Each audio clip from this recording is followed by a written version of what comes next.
Like, who shoots to video? Like, how would you even distribute that? Laser discs?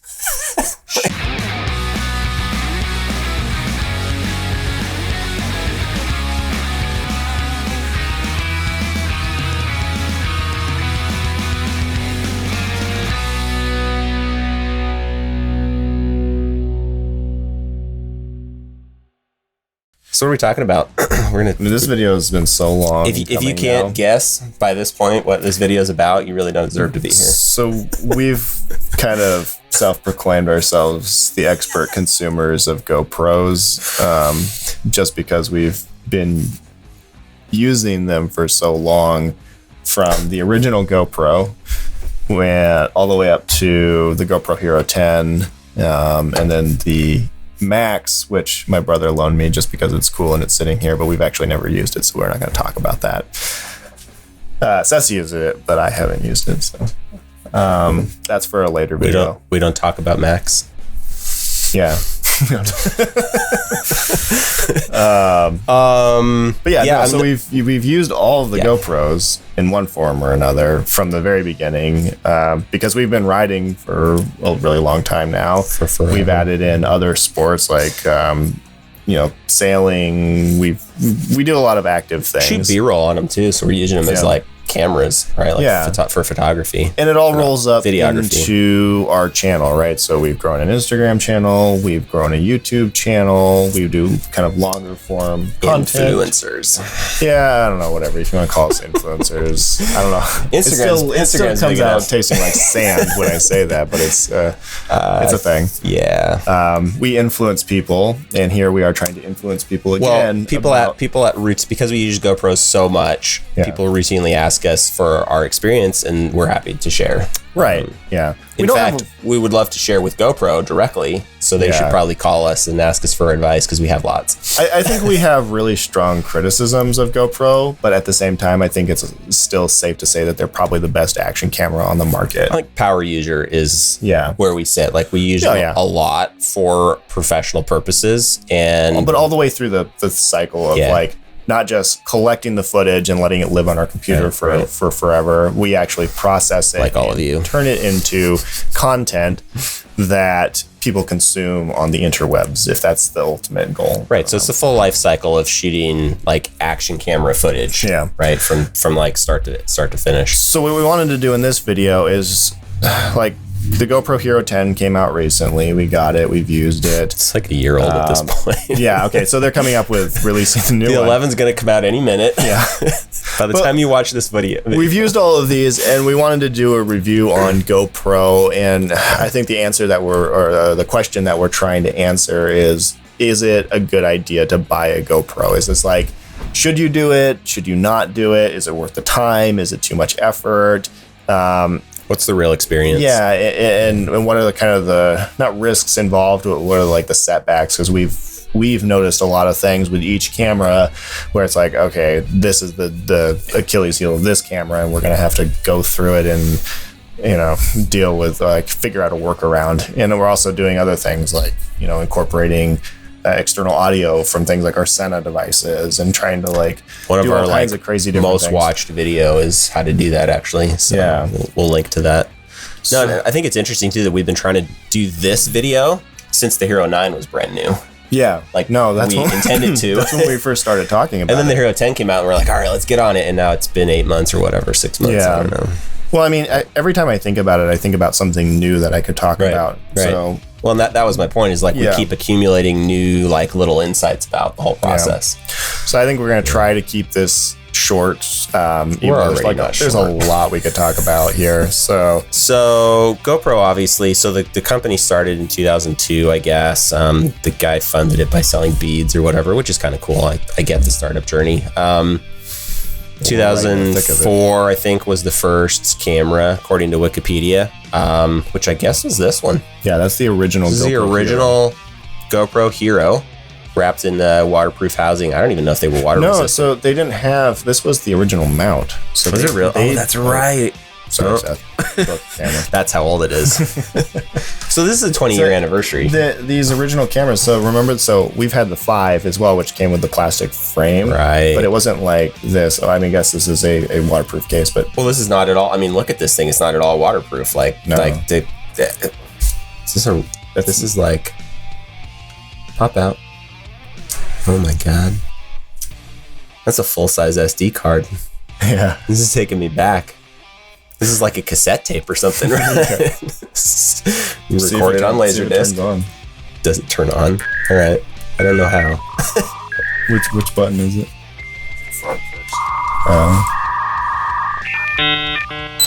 Oh my god, it still works. I want it to make like a DSL like dial-up connection noise. Nicola will insert one right there for us. I mean, so we're recording you, recording us, recording, I don't know. Yeah, there he is. in a whopping 720p. Oh my god, we're gonna have to throw this footage in. Yeah. And you can see. Part of this video is Here going we to are, be John selfie. part of this video is going to be we need to take this thing Did it out stop? and Oh, this is the stop. record the Hero 10 next to the original GoPro back to back. Yeah. So that we can get that I comparison. feel like the footage. battery's falling off the back of this one. It doesn't seem to beating. Let's turn it off before it blows up. Huh. It's time lapse. There we go. All right. That was fun. So yeah, GoPro has obviously been developing this product for the last 20 years, and they've come a long way. Like there's some features that I love about it, like the image stabilization and the. Just disappear this. Okay. That's good enough. There we go. Never happened. And they've made huge improvements, and I think in some ways, like their original goal of GoPro was that they wanted to create an action camera that was sturdy and it was simple and it just like caught the footage, right? So- They were like the Hero 5 that we ran for Yeah. forever was bulletproof. It was a cool camera. Well, Right. I mean, it never had any issues because it was so so we started- simple. we started This Moto. thing is like a mini supercomputer of like. There's so much going on. In Yeah, it this. is. and with that, things have changed, right? There's like you can get into the settings and mess with your exposures and your frame rates and all that Yeah, all stuff, right? kinds of Like stuff. there's It's naturally waterproofed to a minimal depth anyway. right. So they've done a lot to it, Yeah. and with that, they've also kind of gotten away from I think their original vision, which was just making a reliable, sturdy camera. I think that vision is interesting because the concept of an action camera, which I don't know if GoPro was the very first, but they definitely have like captured that ethos. Yeah. The idea of an action camera is that if you're a professional photographer and you're shooting with lenses and proper camera bodies and all that stuff, like you've got to get relatively close to your subject, or you've got to have a massive expensive telephoto lens. And for a lot of stuff, a lot of people who are doing extreme sports, I think that the original founder was a surfer, but like it doesn't matter if you're dirt biking or hiking or whatever, like you're not going to carry a $10,000 DSLR camera around with you with thousands of dollars of lenses, and it's super heavy. And you're not even going to carry your phone on you, right? You want something. no, if you're dirt biking, you're taking tumbles and stuff, like you don't want to break that stuff. And so the idea of an action camera is it's gonna be robust enough to go do those things with you and get up close on the action, right? Yeah. Thus action camera.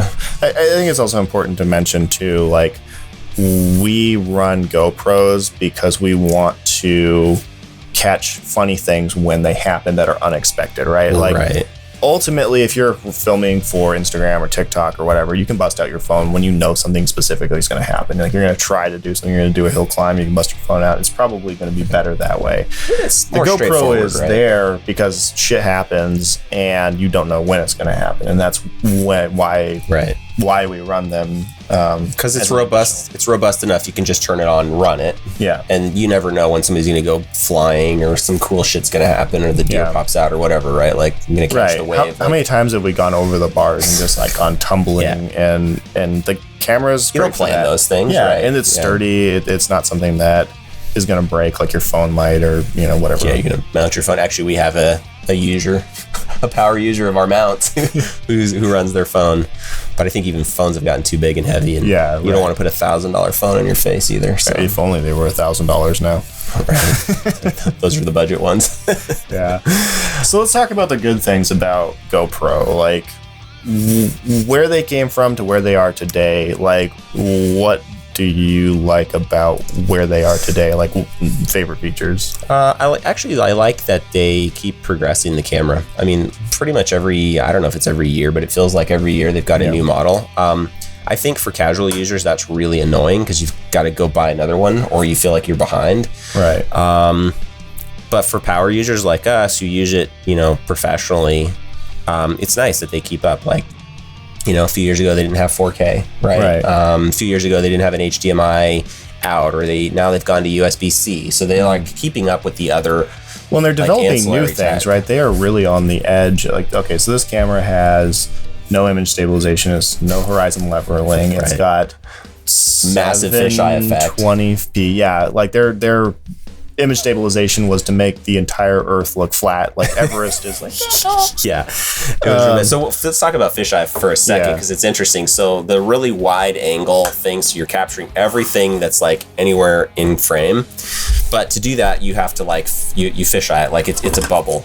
This is actually a good example of that. This camera is just half of the 360 camera. Right. It was like 180 degrees of vision, and then they just like stuck another lens on the back of it. But what's interesting is so your physical lens is fisheye, but when you see that, like you put it on a computer screen, obviously it's flat, and so everything on the edges gets warped, and that effect causes a loss of depth perception. So most action cameras, I mean any camera to some extent, but all these action cameras, even the new ones, have that limited depth perception, but it's been getting better. Yeah. So I mean, from this camera to the Hero 5, which we ran a lot, right, the biggest complaint was that no matter what you did on a dirt bike, the terrain was unimpressive from the perspective of the camera. No matter where you mounted the camera. You could be riding vertical boulders and it looked like Fire Road, right? Yeah, right. You just simply recorded the fact that you were doing something. Yeah. It was... Yeah.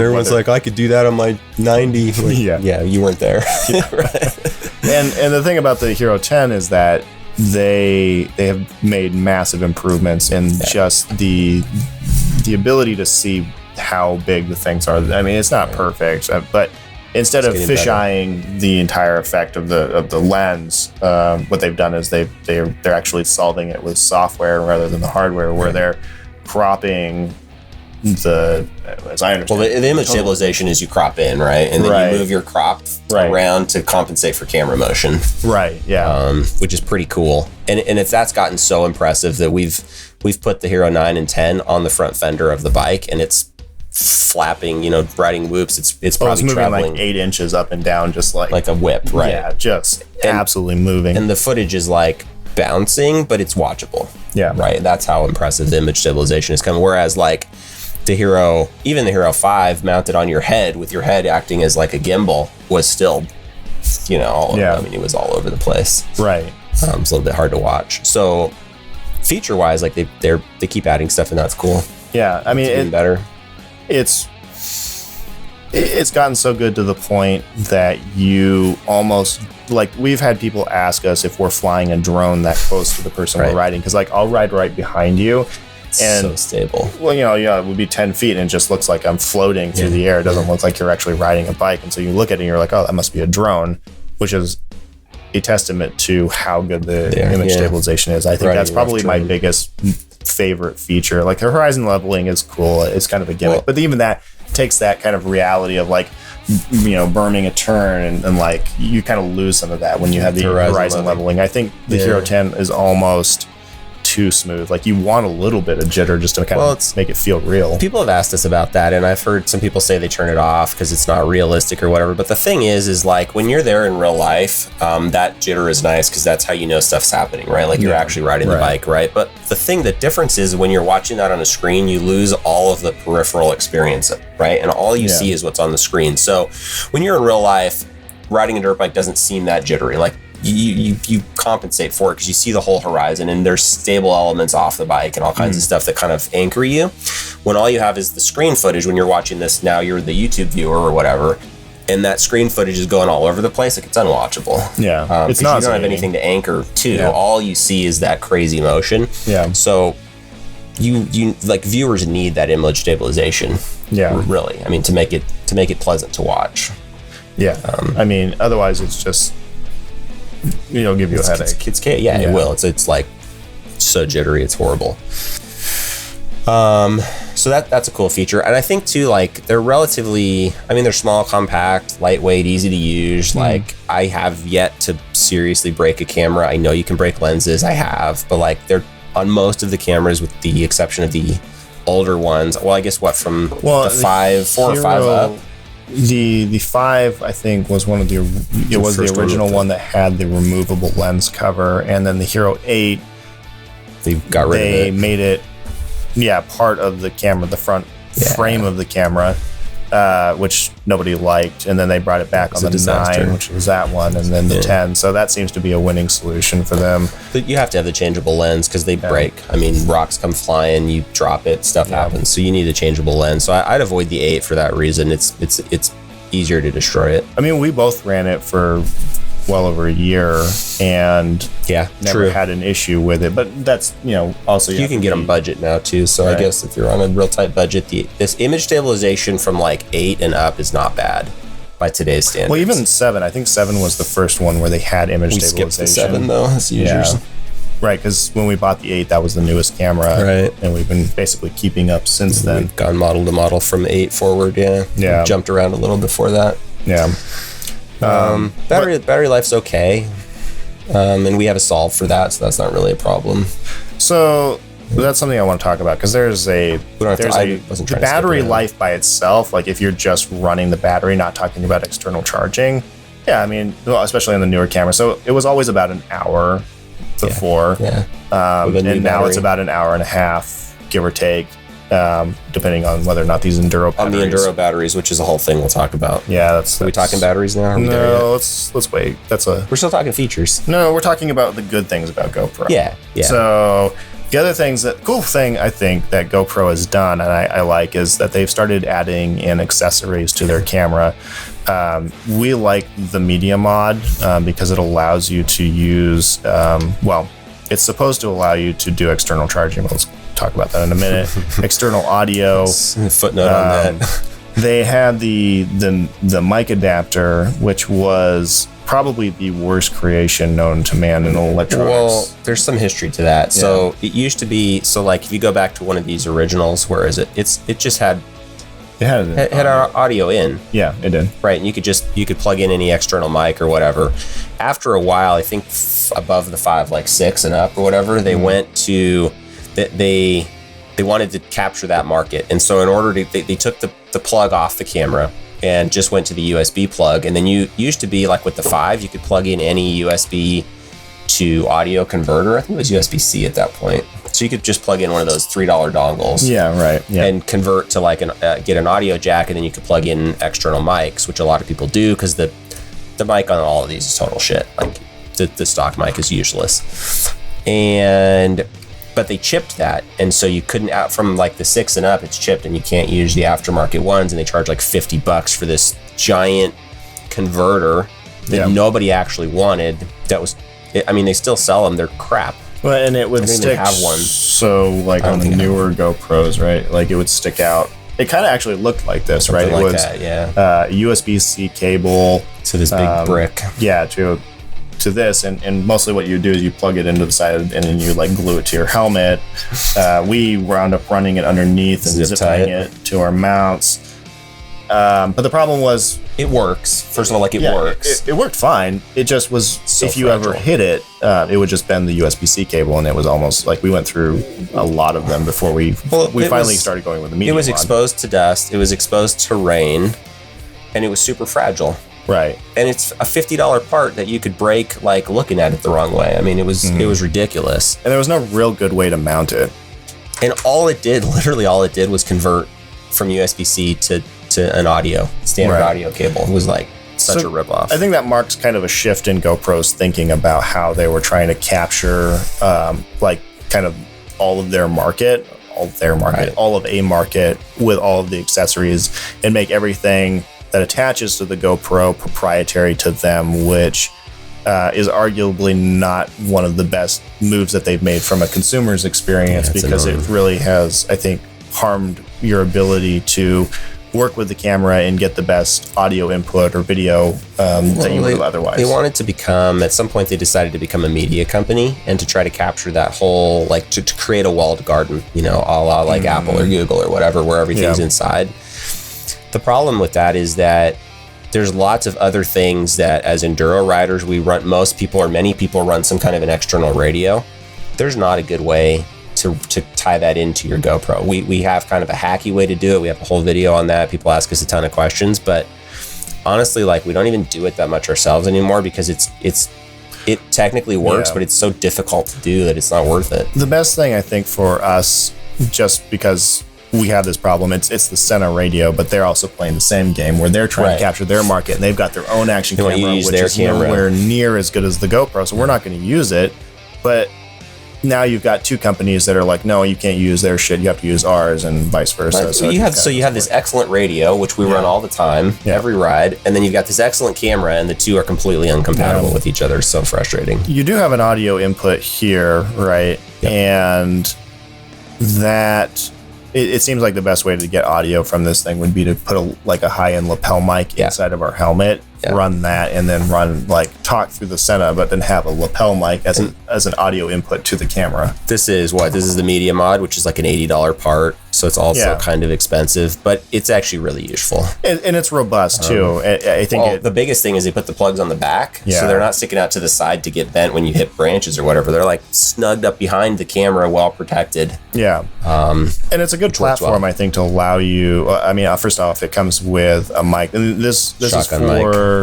Both the Hero 10 and the 9, which was kind of nice because they kept the same form factor for both these cameras. This would normally have a sock on it, so it helps cut down the wind noise. And you can't buy them separately, so that's a beef annoying. I have. But I'm gonna spend another $80 to replace a 30-cent foam like rabbit's foot. I talked to a guy on Instagram, I think the other day, and he was like, "Oh, I'm just gonna glue a piece of foam to it." Dude, I'm about to, because this is freaking ridiculous. This thing works great. I've had it for 2 years now. But the Hero 8, originally when they came out with the media mod, the first version of it, they didn't have a sock on it. So this version of it did come with that, but it doesn't stick very well. Audio is a sore point with GoPro. I don't know. We're totally out of order, probably. Let's finish talking about the good stuff. So we got the media mod. The media mod's a good point. It's a strong point. The software to connect to it to do updates and stuff has gotten better. It used to be kind of hard to do. It's not that bad these days. No, I mean, but I think that's most of the positive things that we have to say about the GoPros. They're incredibly rugged. They get incredible footage. Some of the updates to them are really nice, like the image stabilization is really nice, and just the reducing the fisheye. The audio qualities, the video quality's gotten really good. Yeah, the resolution is amazing. High res, 4K, it's beautiful. Yeah, I mean, we were recording in 1080p, thinking, okay, we're never gonna really get past this, and then we started recording, and I think I started recording in 2.7K. I was like, wow, that actually does look a lot nicer. And then we started going to 4K.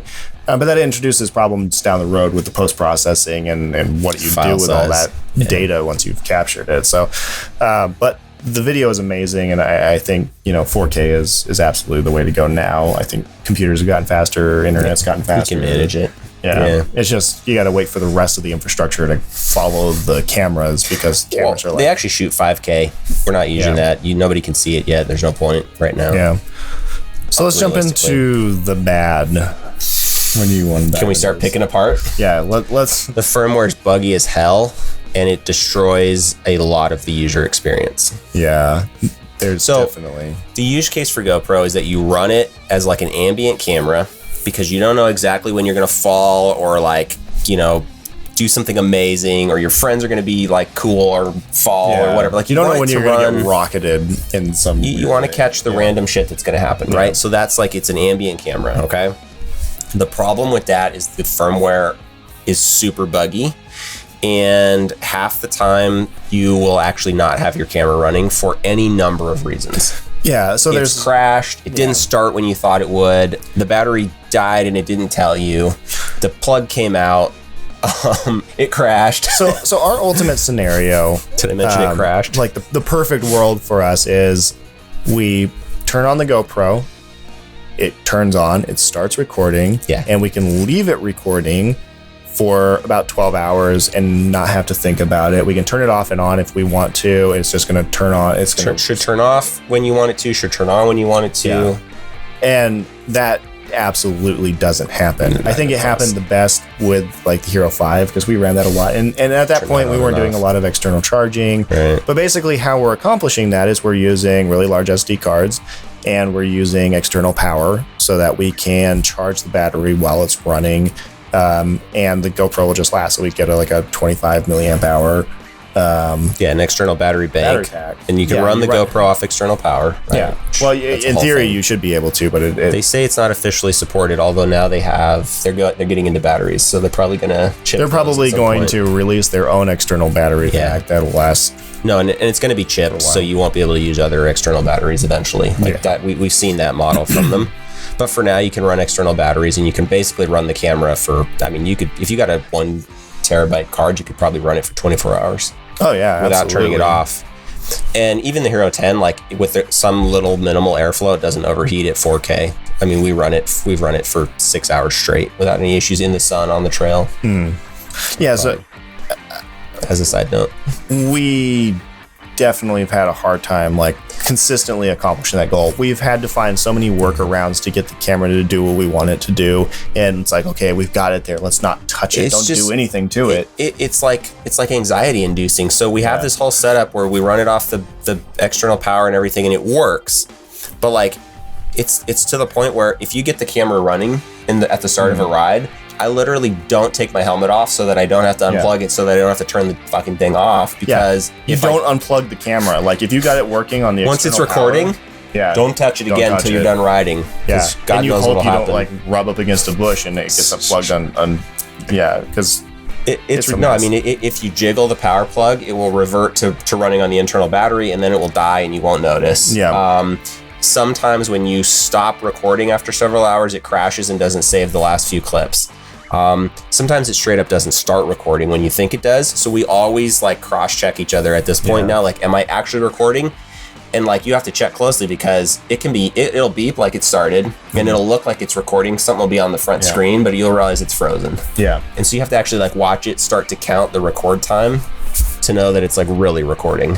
And it's become more of an issue with the newer GoPros. So I think the Hero 9 was worse than the Hero 10, so it got a little bit better. The Hero 8 worked really well in 1080p, but when you switched it to 4K, it would not work with external charging. It was like the weirdest thing, and there was no update for it. There, and I think that's another thing that a lot of people don't think about is the firmware updates on these things. Like they come out randomly, and you don't know about it unless you open the app. Right. That's the only way, which I don't do very often, because why? Yeah, you wouldn't think about it. Right. Especially coming from like the original versions where these things just came as is and you used them and you got what you got.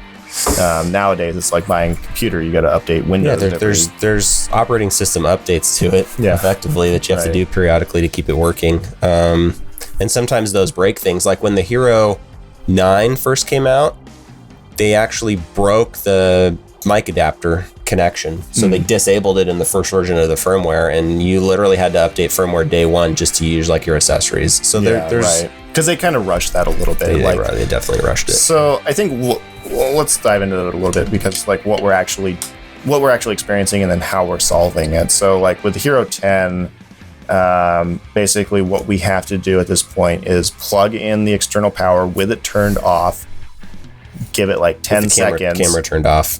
Turn it on. No, it turns on when you plug it in. Right. Usually. And then wait for like 10 seconds, because if you do it immediately, it will freeze. You can't rush it. Yeah, and then start recording, and most of the time it will start recording without freezing. But if your power cable comes unplugged and the battery inside of it dies, and you plug the camera back in and try to start recording, it'll freeze. So it doesn't just start recording again. So it's like, that is some buggy shit. That's not like... The other thing I've noticed, so if the battery's out of it for more than like a day or something, I don't know what the cutoff is, but if you leave the battery out of it for a while, it loses the date and time setting. I don't actually care about the date and time, but when you turn it back on again, it pops up with a menu forcing you to set the date and time. If you don't set, like you can, so me back up. That's if you just turn it on but don't start recording. If you go straight to recording, it will start recording even though it doesn't have the date and time set properly. But when you stop recording, it wants you to set date and time, and that can cause it to freeze. Yeah, why do they care? Like, you're recording on your GoPro. Why can't it remember the date and time for like a year? Like, what the hell? Right. That just seems There's no internal, like a little solid state battery or something like. Well, I mean, why does it even matter? Like, why does GoPro have to know the date and time before you can start using your camera? Well, they timestamp the footage. They timestamp the clips as like in the file name or whatever. But I mean, it's just like, I don't know. I mean, maybe for somebody it matters, but it seems like a feature you could turn off and on if it doesn't matter. You should be able to turn it off. Like turn off timestamping and get rid of that whole. Like, I don't fucking care what the time or date of my files is. I already know. I'm already organizing them myself, so it's not an issue. Speaking of files, GoPro's file structure is the most obnoxious thing you will ever see in your entire life. Yeah, for sure. So they record in chunks. Okay, they like files get saved in chunks of, I don't know, it's 10-minute 3 gigs. Is it 10 minutes? Yeah. It's like 3.5 gigs per file, and it makes a new file.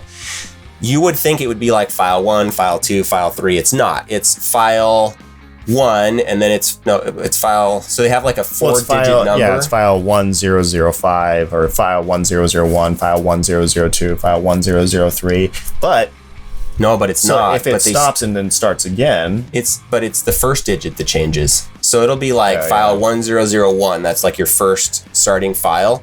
The second clip that gets saved is file 2001. Yeah, that's what it is. And so on. So if you sort them by file name, which is like the default when you pull the files up in Windows or on your Mac or whatever, like they are all kinds of out of order, and it is not easy to figure out like which one, like the sequence of it. Well, and it starts over every time you start the camera over. So then you've got them all mixed in, and if you do the sort by naming convention, it doesn't organize them by the order that you recorded them. No, so if you record a lot, like a whole day or whatever, like we frequently do, you have to understand the file naming convention and you have to manually sort them, and it's a pain in the ass. Yeah, I honestly look at the thumbnail image and like, I know when that was, and I can move it according to that more than so frustrating.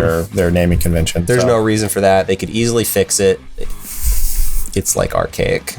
Yeah. So we've talked about external charging, and that's a problem, and it's been a problem as the cameras have become more complex. We'll link here. We have a whole video on how to charge from the battery bank. We have a whole video on how to run the Sena, so look those up, record. So incompatibility with third-party devices and creating the kingdom of GoPro. It really hinders the way you can use the camera, honestly. Yeah. So what we're trying to do is we're trying to use our Bluetooth Sena 20S Evo headset, which is a headset that allows you to communicate between riders. So it's a ride radio, helmet radio. Yeah, it's an open channel ride radio, and allows you to, you can listen to music and things on it too. But mostly what we use it for is the ability to talk to each other on the trail.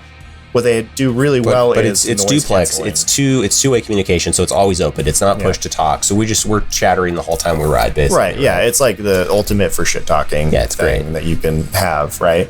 And what we're trying to do, so the Sena is really good at noise canceling or wind noise canceling, right? So it's excellent. Yeah. It's like the ultimate mic that you could have, because we can talk to each other and then record that to the GoPro in the moment that it's happening. It just adds this kind of element to the videos where, we're shit talking each other and something doesn't happen. And, ideally, the Sena would be the mic for the GoPro. That would be the perfect world. Right. But neither of these two companies are going to play nice with each other. No, and it should be wireless. The GoPro has Bluetooth. The Sena is a freaking Bluetooth radio. Right. It should be a wireless mic to the GoPro that records both sides of the radio conversation straight to the GoPro. Yeah. And we have an entire video around that you can watch. It does not work that way. You can get it to work eventually. There's lag though. Yeah. That's the problem. Right. And because the hack that you have to do introduces lag. Right. Which is so. Well, it's the playback effect where you hear yourself, and that's the thing that allows it to record. But that's more on Sena. That's not on GoPro. The fact that GoPro is just unwilling to allow you to work with third parties. It's on both of them. I'm putting that squarely on both of them, because if you could record straight from the Sena to the GoPro, like you should be able to do, if both of them enabled that, but they're competitors and they don't play. Yeah, right. So there's that element of it, and it's sad because it just ends in a user experience that's just not as good as it could be. It would be an amazing setup. Yeah. I mean, that would be the ideal vlogging setup, and everybody comes to our video where we have a hacky way of doing it, because that's like a huge problem. Like, Yeah. I would love for GoPro or Sena to reach out to us. We'll tell you like what from the user side, like what it should do. Yeah, It's not that hard. right. Like, I almost want to just write the software and like patch over it or something. Like, anyway. So let's talk about your passion subject. My batteries. So just recently, GoPro released these enduro batteries, which were two function. They're longer life and they're better in cold weather. Do not buy them. I bought. Oh yeah, that's why I threw that battery to the side. Never mind. As we're talking about the enduro battery. That's an old battery. I just so these enduro batteries, they're the white ones. They have higher capacity. When they're new, they'll run for about an hour and a half, which is cool. They're super buggy. I do not know what exactly is happening with them, but they will cause the camera to crash. They don't take a charge. They don't hold a charge. There's all kinds of freaking issues with them. I bought 3 of them. They're not cheap, and I don't use them because they just don't work. They worked for like a month and quit. Well, then they also start causing some. They cause the camera to crash. They cause like the camera would run, like it would power it and turn on, and then but it wouldn't record. Anytime you tried to hit record, it would freeze every single freaking time. And we're like on the trail struggling with this, and finally we're like, fuck it, let's change the battery and see what happens. Sure enough, we put one of the traditional batteries in and it worked fine. Yeah. So these are the traditional batteries that I just broke. You just ripped it apart. Thanks, Sean. You owe me now. I owe you a battery.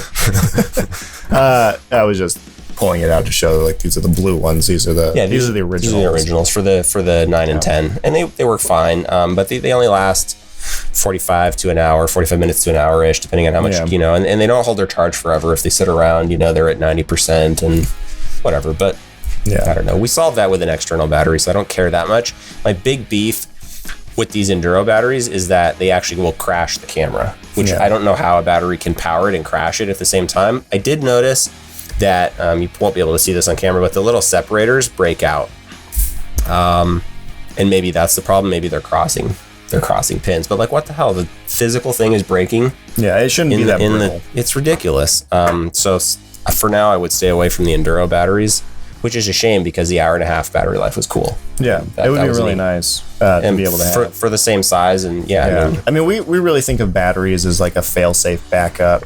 You can run it without a battery, external battery. But the problem is if the cord knocks loose, it'll just cut. Right. So these are just kind of the buffer in between the battery pack and the camera to keep it charged. It's really annoying to change batteries trail side. That's why we went to external batteries. Like you could buy 4 of these and run a whole day on them, but like every 50 minutes you're going to be like stopping to open your thing and turn it on and off, and then you're back in the software problem where sometimes you start it and it doesn't actually start. Right. Yeah. Which was the problem. So if you change the battery 4 times, you now have 4 start and stops that may or may not work. And it's just half the time we found. We also used to turn the camera off for like, we're just on the fire road. Let's not record this. We don't care. Don't do that, because like the next time you go to turn it on, it won't actually start. And we missed so much footage thinking the camera was on when it was off. And we try to run them straight through a ride these days without stopping them, because it's just more reliable that way. So the other thing, and this is more of a known issue with the GoPros, but they do freeze. Like the one example I remember was when we were working on the boat hydrofoil project, and we were recording with the GoPros, and we had them out in the sun while we were working, and they just like heated up. They overheat and turn off. Yeah. We've never had that issue on the bike or while we're out doing something, but if you're recording in the middle of summer and the camera is not moving around, like it's warm enough in the studio right now because we're not running the AC, so that you don't hear that as background noise. They would overheat in 15-20 minutes in this temperature. And it's just I think more and more so because they have so much more going on. Serious processing going on in there, and the GP2 or whatever they call it. It produces a lot of heat and that. And they have no cooling, so they're so compact. There's no cooling fins on here. Like it's a plastic body that insulates. You have heat generating screens on both sides. Like they just don't have any way to cool. Yeah, they need like actual airflow. So if you're riding, it's not a big deal because even at 5 miles an hour, you've got enough air moving over the camera. It's probably going to be fine. Yeah. Assuming you're not shooting 5K, which good luck. Yeah. So the last kind of questionable thing, I don't know if this falls firmly within the bad category, but the Hero 10 is a massive camera, especially when you put it on the media mod, right? Yeah, they've gotten big. Well, the 9 and 10 have the same. So 9 and 10 are the largest footprint cameras. They got bigger with the 9. They stuck with it for the 10, but it's huge. Yeah, and the 8 was tiny. To GoPro. The 8 was a really small camera, which I like that about it. I mean, it had its drawbacks as well, but it was really compact. I mean, but look at like where they came from the 1 right to this. Like you can see, it's quite a bit bigger. Yeah, and they're dense cameras. They don't weigh nothing, so you do kind of have that as a contributing factor, especially when it's mounted on the front of your head. Right. You got this, and it's heavy enough you can feel it, especially on like mountain bike helmets, the lighter helmets. You can feel the weight of it slinging around. On a dirt bike helmet, I don't notice it. They're heavy enough. The helmet's heavy enough that it like the I don't know, weight effect, counterweight effect, I'm trying to say is not that noticeable, I think. But on a mountain bike helmet, you definitely feel it. Yeah, it's important to note too that with the media mod, it's no longer waterproof. So they changed from having a door on the bottom to having a door on the side, and the door is removable so that you can put the GoPro, the media mod on it. But if you take this door off, it's got a rubber seal around it, and that makes it not waterproof anymore. So for water sports, I mean, we focused this conversation mostly around using it from an enduro perspective, but we also did a lot of water sports and tested it out that way. Basically, if you're going to use it in water, you have to keep it contained and sealed. Otherwise, it's just going to destroy your camera. So they're like by default waterproof. The interesting thing is you can't run an external mic if you're having it. There's no way to do that or anything like that. Right. It's got to be like self-contained in order to be waterproof, which is kind of a shame. There's a few like aftermarket cases that do funky things, but I haven't tried those. But the stock mic sucks. If you dip it in the water, the stock mic is like so muffled you can barely hear it. It sounds like you're talking to somebody underwater. Hear anything anyways because you're underwater. But no, but like if you're like boating and you dip it or it gets splashed, the little holes of the mic actually fill with water and massively muffle the sound. And it's all echoey and it sounds like you're talking to somebody through a tunnel or something. Like it's really bad. Yeah. So the audio for water sports is basically not there. Yeah, I mean that's probably not the biggest thing that you're focused on with water sports, and there's limitations right to that. Like I think that's an understandable thing, but they had to make it waterproof, I suppose. There might be a case out there somewhere that allows you to charge externally, but then you have to same problem with your battery pack. You don't want to get it wet. There's Frankenstein cases that have a battery. They're like this big, and there's a battery built into it, like an external battery inside.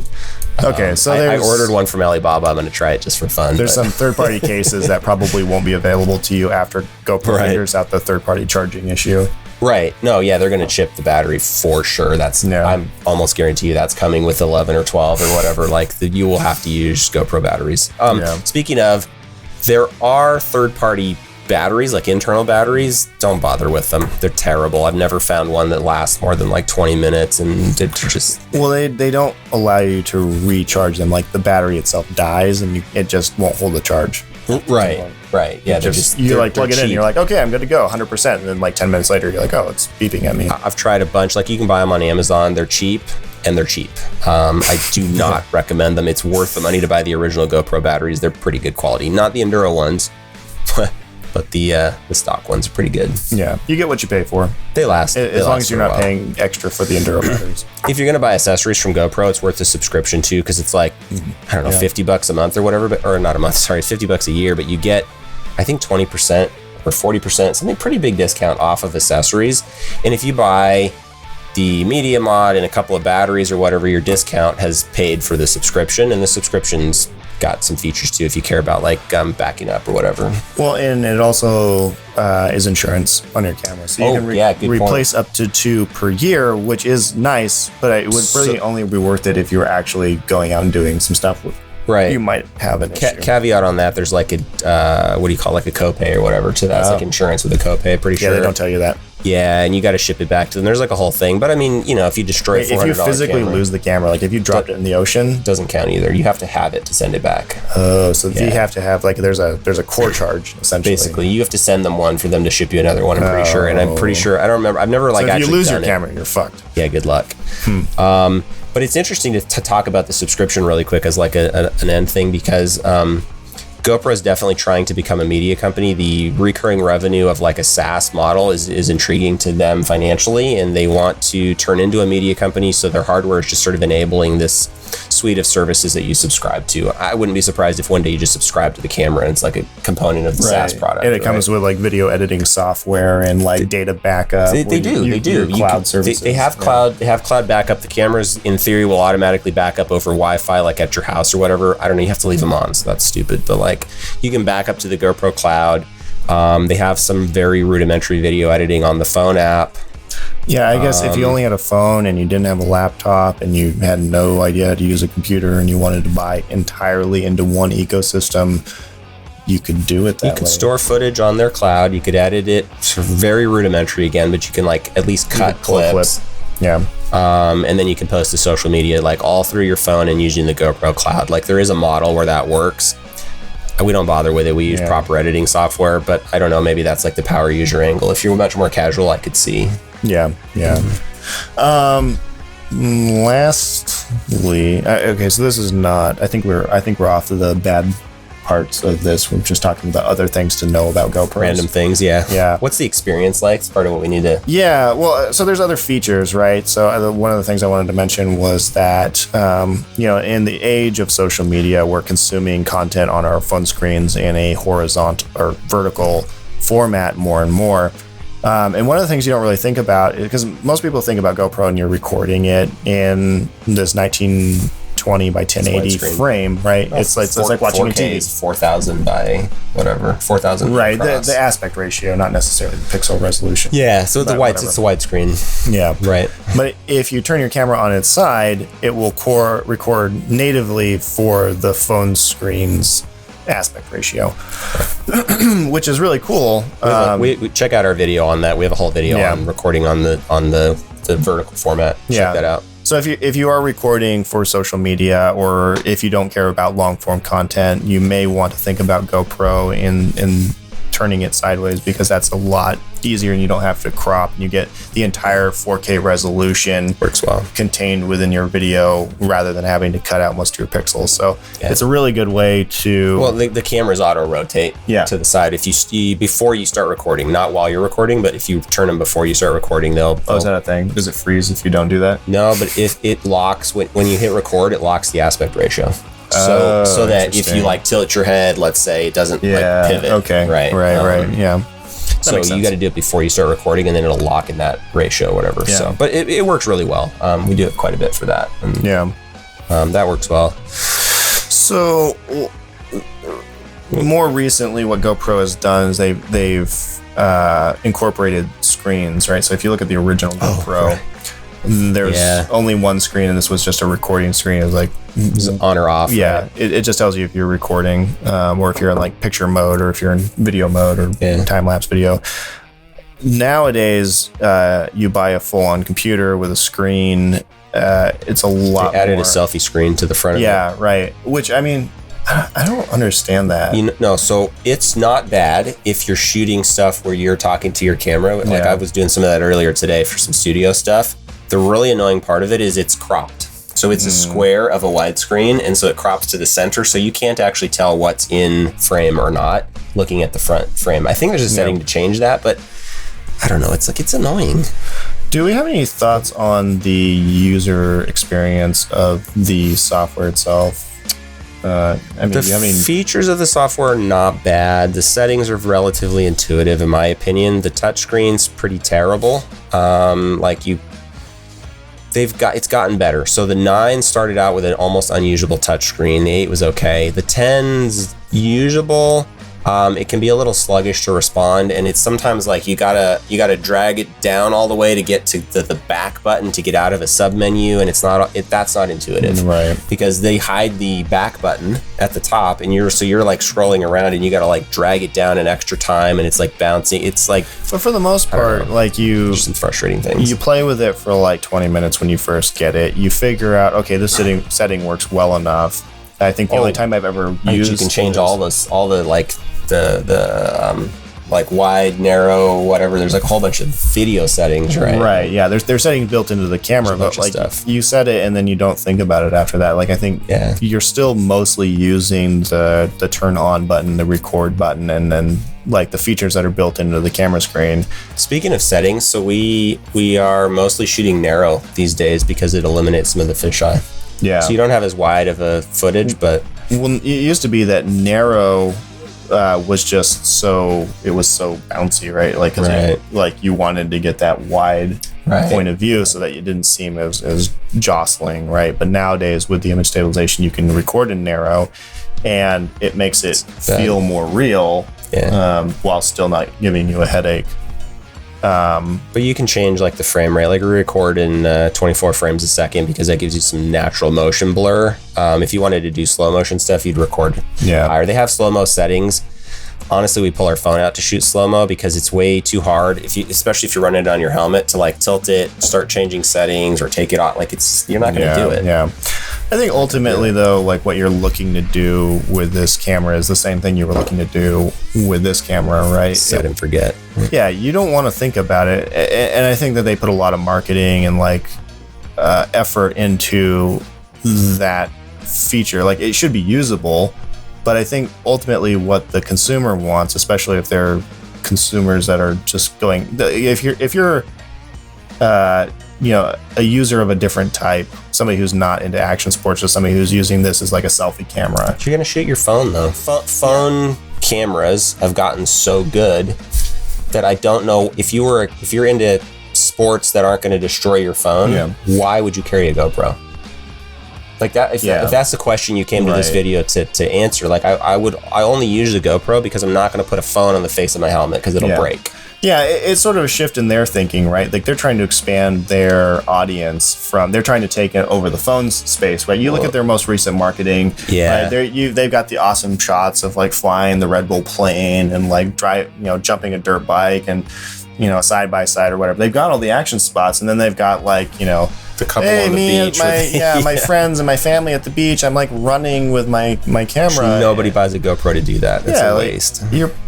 I guess the one thing it has is image stabilization over the phones today, but I mean it's still not even that bad. No, your phone's like, I don't know, that's like a software thing anyway. So my point in saying that is that I think that they're trying to widen their market and expand their market share, for sure, is causing them to deviate away from the core product, or the core, what we all came to know and love GoPro for, which was this really reliable, robust camera that you could beat on and never have to worry about. It's classic image creep where they've like spread themselves too thin across all these features, and so development suffers. Yeah. They come out with buggy features, trying to hit too many things in a rushed timeline to deliver a new model that does 12 things instead of one really well. Yeah. 12 things mediocre instead of one really well, right? Do we want to talk about photos? It's something that we've never done with the GoPro. If you're taking photos with your GoPro, you're doing it wrong, and I don't know why that feature exists. Is that enough? I think so. Yeah, I mean, I don't understand it. Please take that feature out. Stop the development effort and focus on something else. Yeah, I don't think it's valuable. Yeah. But I mean, I guess I'm not the only person using it, and it's probably not that hard to add in as an additional feature. Like, I suppose it's just weird. Like, look, you can shoot video and it's in 4K. The video is good enough. You can screenshot it and get your photos that way, and not have to like try to set up a photo shot. Yeah, I do. You take stills from it all the time. Yeah. From the video, you just pause the video and screenshot it, and it works perfectly fine as a photo. Right. To like carry it around like it's a camera and like point and click it is ridiculous. Yeah, you almost feel stupid doing it. You're like, nobody's gonna do that. Well, they have like a handheld accessory with buttons or whatever. That's true. Like, the selfie stick. Yeah, this is not the kind with buttons. They have one with buttons, but they do. They do. Okay. Yeah. Speaking of all of GoPro's crazy accessories, it's mission creep, and they've lost focus on some of the things that we as power users want from the camera, I think. And I wish they'd go back to focusing on it so those features could fix the bugs. Right, or they can fix the bugs in those features. 100%. I think that's because then it'd be amazing, and it would go from I'm 75% in love with it to 95%, and it'd be like I'd be all about it. But the usability experience is just flawed enough that there's no really good alternative. So if you need an action camera, like I think GoPro is probably still the way to go. But it's annoying enough to use it that like I am sometimes disinclined to turn it on. Yeah. right? Yeah, that's the thing. Like at the end of the day, you're like, fuck, I've got to go through all of that to just get a clip. And that's not like what you want to, like that just destroys the whole purpose of spending thousands and thousands of dollars on camera equipment, only to not have the motivation to actually record when it comes down to it. So what's the takeaway? Like, if you're casual about it, use your phone.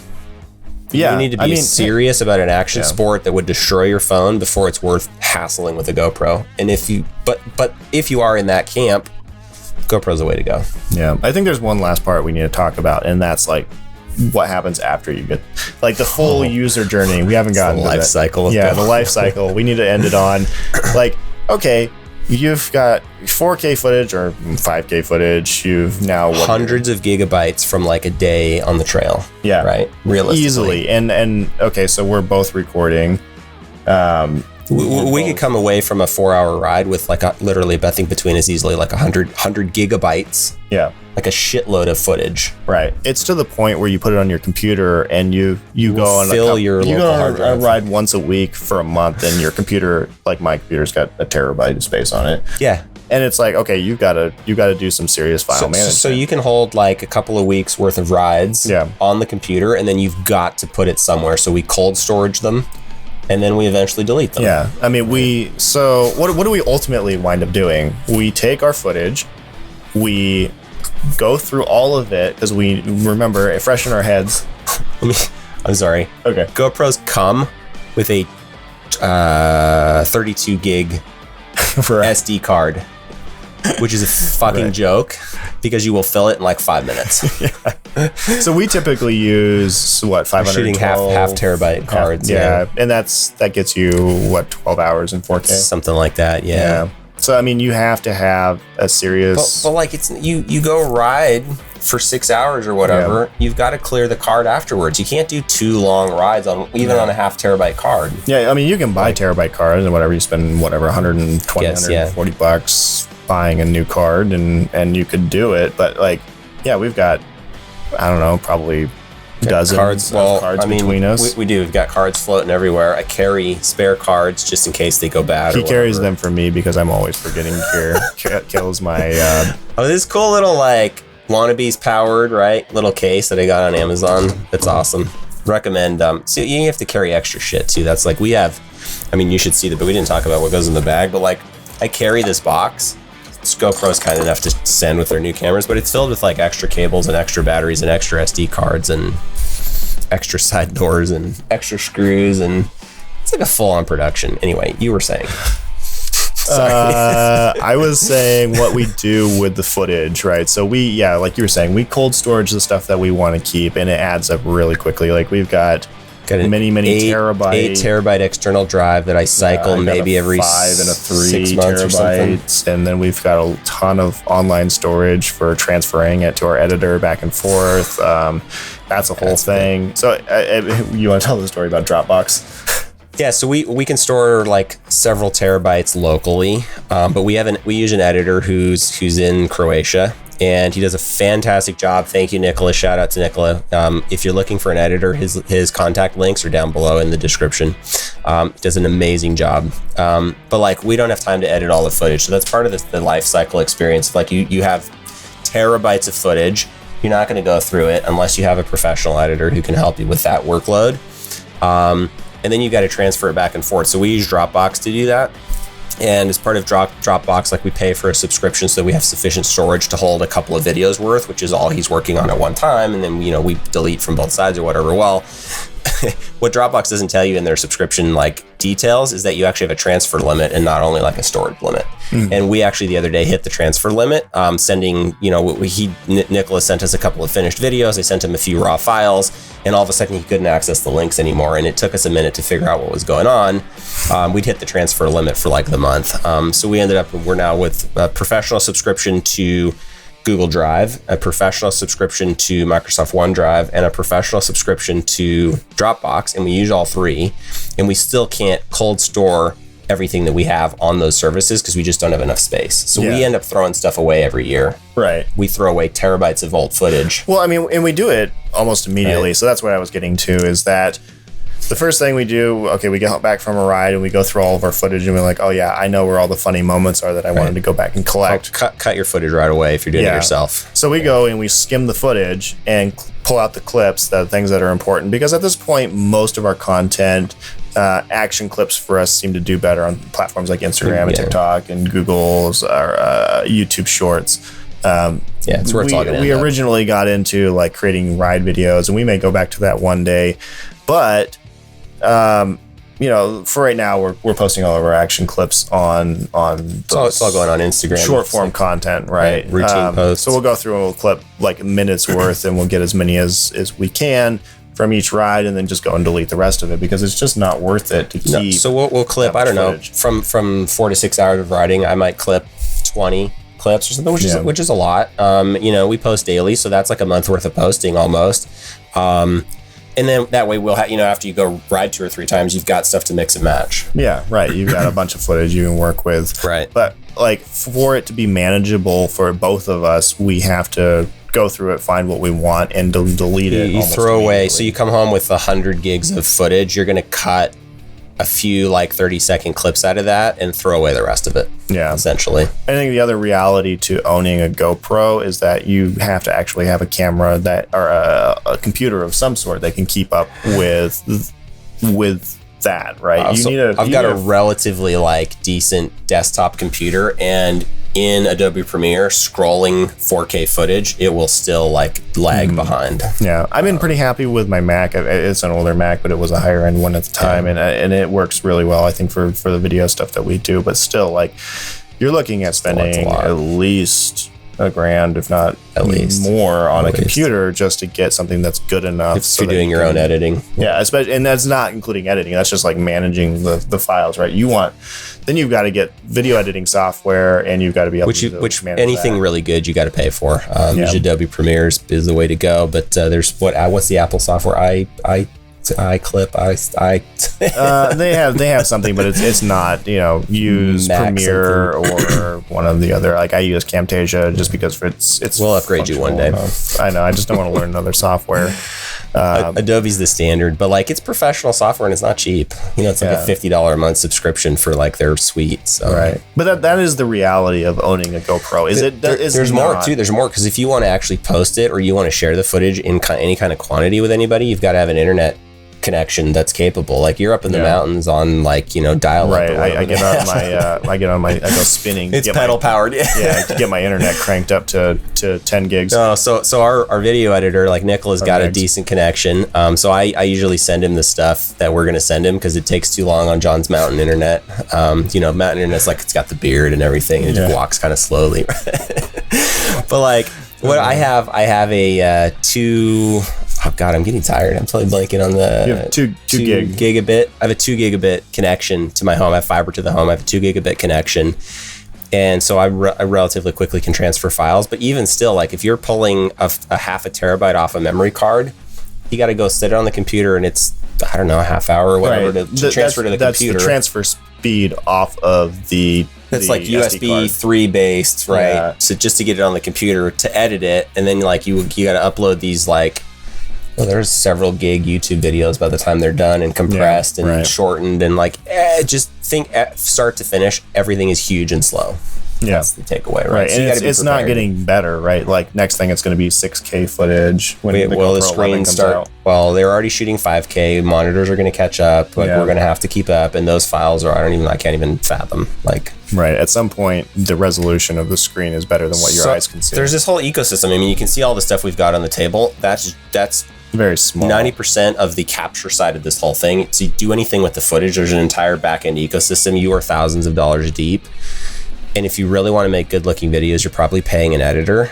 So where does that, what do most people end up doing, right? They buy a GoPro and shoot some footage, and it's like they find out that it's slow and hard and stop. Yeah, I think that's the problem, right? Is like you decide to buy a GoPro because you think like, oh, I do all this. I'm going to be a YouTuber. Yeah, and then you realize how much it videos. Actually takes to get to that point. Yeah.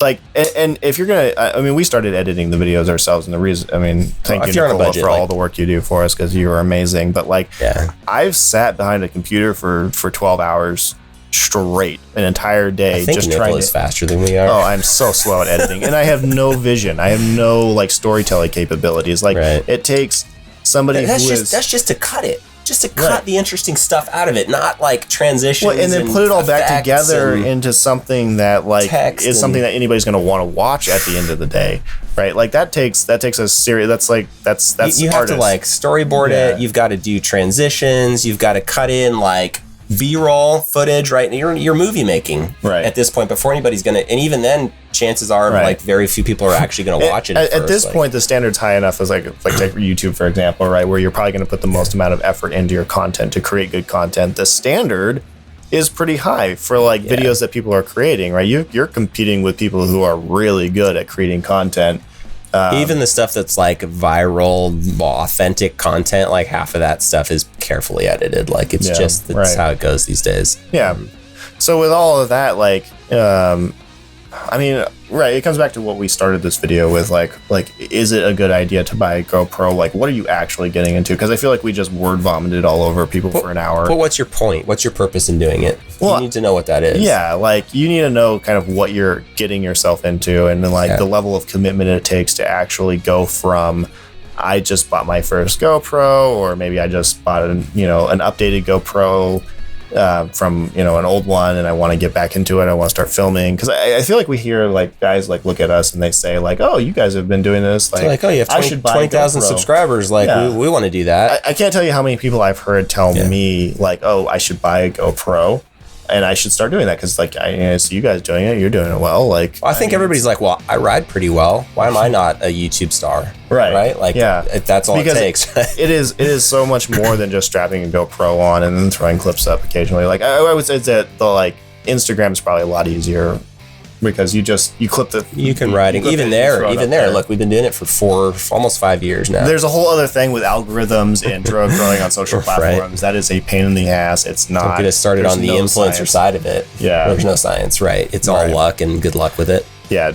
We'll have to make a different video on how to grow on social channels. But so we run a business where we wanted, like, we are a media company. We sell a product around GoPros. Actually, that's something we need to talk about. We'd love for you, we'd love for you to buy a GoPro so that you then are inclined to buy one of our chin mounts, which we have here, which we make custom for many different helmets, and many more are coming. So link in the description to the shop. Please. We really need to stop using this mount. This ugly ass one. This is like the ugliest version one. Yeah, this was like the second mount I ever made design for.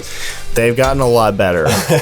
They don't look anything like that anymore. They're awesome. So like, if you're going to run a GoPro, like there's this whole other thing about how you actually shoot the footage. God, this video could go for another hour about like the angle you want to use and why chin mounting, but there's more than just chin mounting. It's like where you point it and what you film and what you post. I mean, in this video is more than just about enduro riding. Like we make that for enduro bikes, motocross helmets, ADV helmets, some street helmets, some mountain biking, mountain biking, right? That's our thing. But like this video applies to the gamut of different. People run GoPros for surfing, sailing, camping, hiking, fishing, right? Like endlessly, kayaking, whatever. Absolutely everything. Yeah. Matt's off-road recovery is covered in GoPros. Someday we'll go meet that guy. He's cool. Yeah, for sure. Are we fanboying on our channel now? I want to build his heavy wrecker, but in a dirt bike style. So it's a lot, right? I think that's just kind of the message at the end of the day, is that there's so much to. There's just a lot to it. So I think the biggest thing is it's a commitment. Yeah. Because once you spend $400 on a GoPro, and then you've got to buy one of our $40 mounts, and then you've got to buy an external battery, and then you've got to buy a cable, and then you got to buy a memory card, and then you got to buy a drone. Don't forget about the drone. You got to get that cool dynamic shot from the sky, like, which are sick, John. You do a good job with those. No, but like so you have to ask yourself what you're doing. If you want to be an influencer, you're going to be thousands of dollars deep in videography equipment of all kinds, and then you're going to start with sound, and then you're going to go into editing, and then you're going to upgrade your computer, and then you're going to build a studio, and before you know it, it's taken over your life. So like, figure out if that's really where you want to go with this whole thing. It's fun, because we want you to own a GoPro so you can buy our mounts, but realize what you're getting yourself into. Right. Where it ends is like, you bought a lot of shit and you're spending a ton of time doing it, and it's like an ongoing cost to storage and editing and Yeah. I mean, I don't know. Like I feel like we're bitching and moaning here about I don't think so. But like, because like I love doing it, and the whole reason we're sitting here in front of the camera is because this stuff is like super fulfilling. But you have to understand that there's like a ton that goes into this. Yeah, I mean, it's rewarding in the sense of like you get all of your footage, you clip it all, you find all the best moments, you throw it up online, and then it's like a repository for you to go back and look at, and you're like, oh, I remember when that happened. Like, it's like I get a kick out of people enjoying our content. Yeah, too. Like people, well, not just the other people, but it's through like us. Like the alternative is that footage that you got sits in a computer file somewhere, and you never look at it again, right? So like. The added advantage of going and putting it on social media is that you find all the best moments.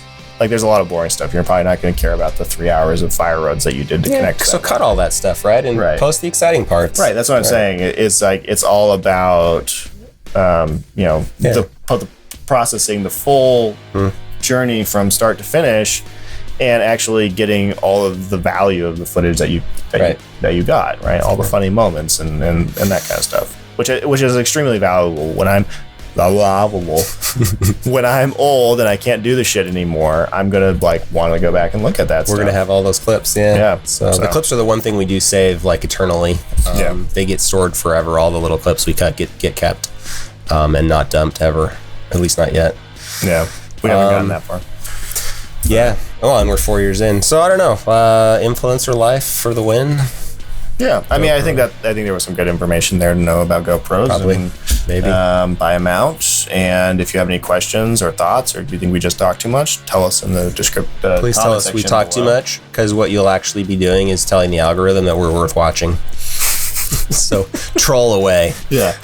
We love it. If you're looking for video editing, Nicola's link is down at the bottom of the description. He's fantastic, and he gets the moto space really well. Cannot say enough good things about you. Thank you, Nicola. Very reasonably priced.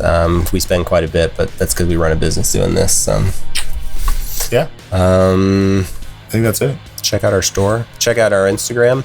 Like and subscribe to this video. I know that's so trite to say, but we have a super cool podcast where we talk to greats in the sport. So we had Graham Jarvis, Cody Webb, Destry Abbott, and a bunch of other folks. I'm leaving out half of them, but like we talked to some really amazing people, pros and others in the sport.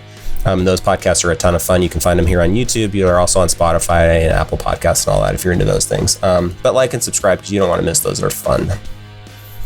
Now go away. That's it. Yeah. Now we're done. I'm done. I'm tired. I can't. It's bedtime. My voice is failing. I'm done. Cut.